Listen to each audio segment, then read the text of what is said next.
le Canada a recruté beaucoup de travailleurs étrangers temporaires dans les dernières années pour répondre aux besoins de main-d'œuvre d'à peu près tous les secteurs de l'économie. À présent, les gouvernements provincial et fédéral resserrent les critères d'accueil avec l'objectif clair de baisser leur nombre. Dans certains secteurs, le besoin a diminué, mais dans d'autres, il persiste. Au moins 7000 entreprises québécoises exprimaient déjà vouloir plus de travailleurs migrants avant ce resserrement.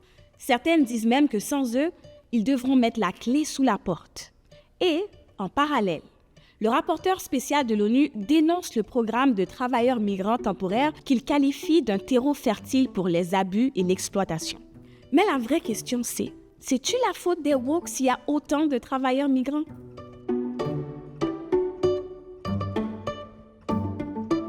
Le Programme canadien des travailleurs étrangers temporaires existe depuis plus de 50 ans, mais le recours à une main-d'œuvre étrangère remonte à bien plus longtemps.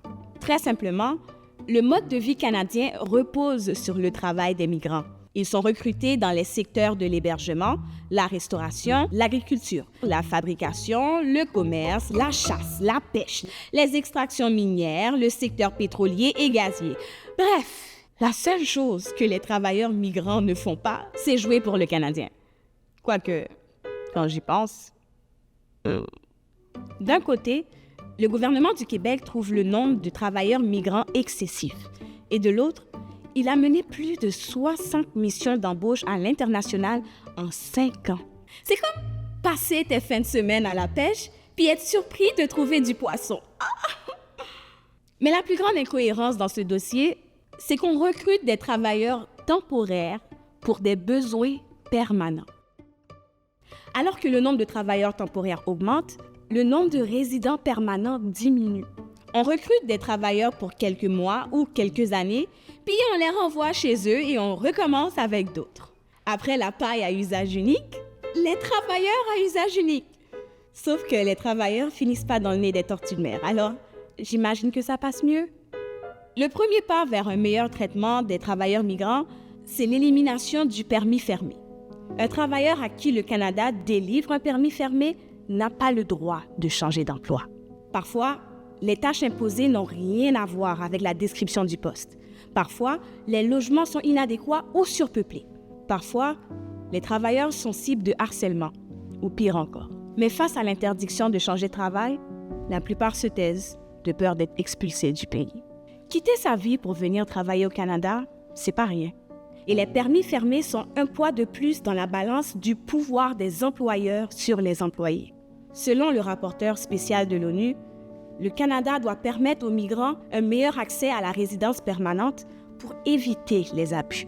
La condition des travailleurs migrants est d'abord une question de droits humains, mais c'est aussi un exemple de la façon dont nos droits et libertés sont interconnectés.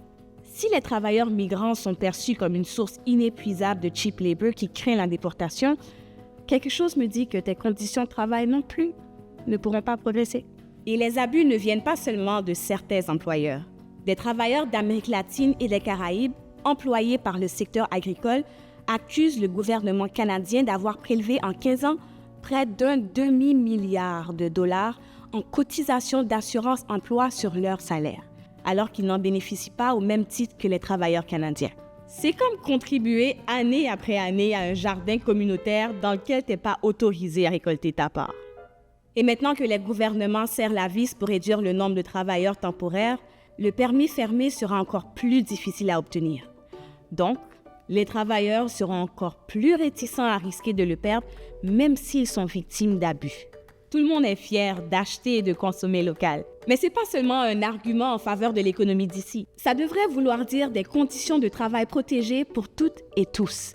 On serait moins fiers si les étiquettes disaient « fait ici » par une main-d'œuvre exploitée.